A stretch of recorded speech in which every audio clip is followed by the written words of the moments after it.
মই ৰিক্তিকাই মোৰ চেনেল ৰিক্তিকাৰ খলৰ অন্য এটা ভিডিঅ'ৰ মাজলে আপোনালোক সকলোকে স্বাগতম জনালো। আজি ভাবিলো এটা স্পেশাল ৰেচিপিকে ৰান্ধো আৰু স্পেশাল ৰেচিপি ৰান্ধি আপোনালোকৰ লগত শ্বেয়াৰ নকৰিম হেতু জানো হ'ব পাৰে। আহকচোন তেনেহলে পলম নকৰাকৈ যাওঁ মোৰ আখৰৰ মজিয়ালৈ।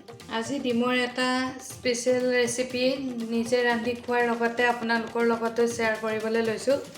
তাৰ কাৰণে এনেদৰে মই ডিম বইল কৰি লৈছো আৰু এফালে আলু বইল কৰি লৈছো। এতিয়া ডিম গিটা আমি এনেকে দুফাল দুফালকে কাটি লম।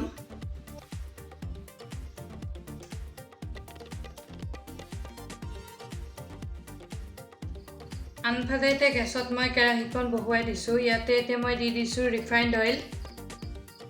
ইয়াতে এতিয়া মই ডিমখিনি আৰু আলুখিনি ফ্ৰাই কৰি লম। আমাৰ তেলখিনি গৰম হৈছে। এতিয়া ইয়াতে মই ডিম কেফাল আৰু আলু কেফাল ভাজি লম।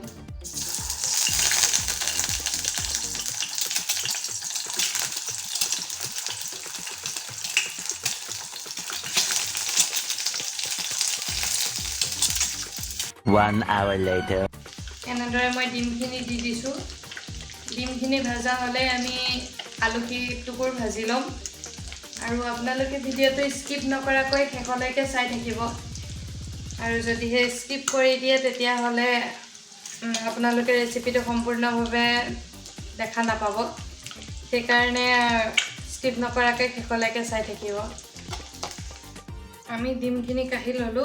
এতিয়া ইয়াতে আমি আলু কেইটুকুৰ ভাজি লম।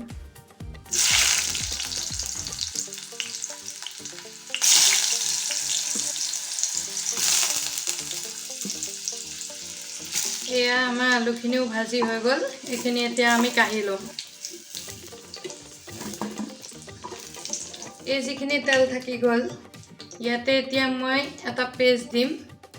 এইটো ইয়াত মই লৈছো 3টা সৰু সাইজৰ পিয়াজ, অকণমান আদা, 5-6 কোহমান নহৰু আৰু 3টা কেঁচা জলকীয়া দি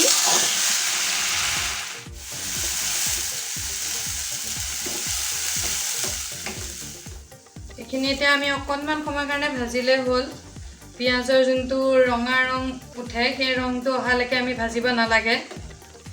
আৰু ভিডিঅ'টো আপোনালোকে স্কিপ নকৰাকৈ চাই যাব দেই, নহ'লে হয়তো কিবা ৰৈ যাব আপোনালোকৰ। নে কি কয়? আজিৰ ৰেচিপিটো মই এটা বিশেষ সামগ্ৰীৰে ৰান্ধিবলৈ গৈ আছো। কি সামগ্ৰীৰে ৰান্ধো আপোনালোকে ভিডিঅ'টো স্কিপ নকৰাকৈ শেষলৈকে চাই থাকক। তেতিয়াহে আপোনালোকে গম পাব কিহেৰে ৰান্ধো আচলতে। এতিয়া ইয়াতে মই অকণমান দি দিম গাখীৰ। গাখীৰ মানে মই দিছো নাৰিকলৰ গাখীৰ, যিখিনি মই ৰুকি তাৰ পৰা গাখীৰটো উলিয়াই লৈছিলো। এইখিনি আমাৰ ভজা হৈ গ'ল। ইয়াতে এতিয়া মই দি দিম এনেদৰে পেষ্ট কৰি লৈছো মই কেঁচা নাৰিকল। এইখিনি ইয়াতে মই দি দিম।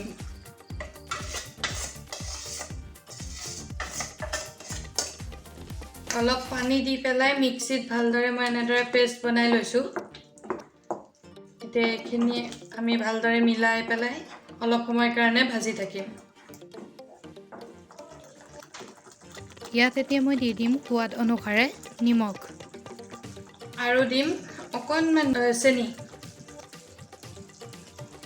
এতিয়া এই আটাইখিনি ভালদৰে লৰাই দিম। ইয়াতে এতিয়া মই দিম অকণমান দালচেনি পাউডাৰ, যিটোৱে টেষ্টটো আৰু অকণমান ধুনীয়া কৰি দিয়ে। আপোনালোকে যদি এনেদৰে ডিমৰ আঞ্জা খোৱা নাই, ডিমৰ আঞ্জা ঠিক নহয়, ডিমৰ গ্ৰেভি যদি খোৱা নাই এবাৰ বনাই খাই চাবচোন, বৰ সোৱাদ লগা হয়। এইখিনি আমাৰ ধুনীয়াকৈ ভজা হৈ গ'ল। ইয়াতে এতিয়া মই দি দিম উলিয়াই লোৱা নাৰিকলৰ গাখীৰখিনি।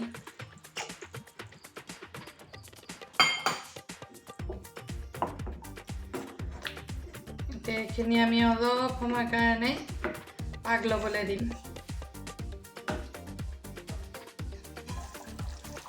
এইখিনি দেখিছেনে কিমান ধুনীয়াকৈ উতলি আছে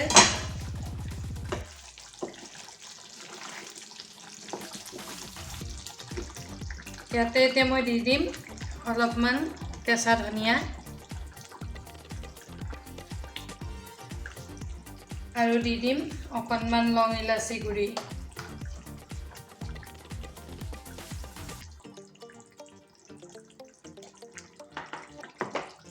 এতিয়া ইয়াত এইখিনি ভালদৰে মিক্স কৰি ইয়াতে আমি দি দিম ফ্ৰাই কৰি লোৱা আলু আৰু ডিমখিনি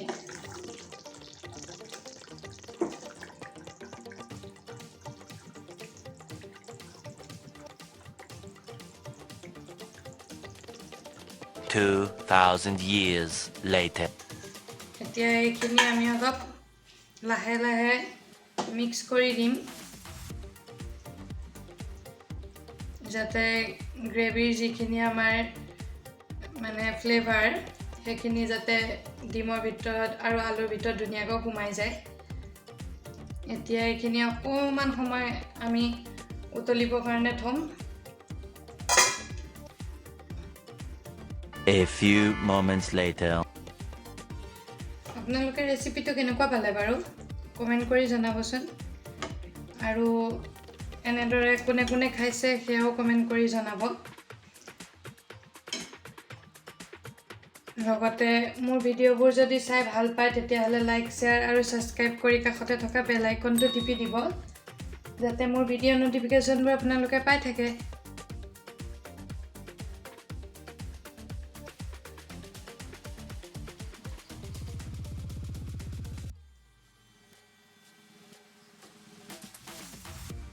এয়া আমাৰ স্পেচিয়েল ডিমৰ গ্ৰেভিখন ৰেডি হৈ গ'ল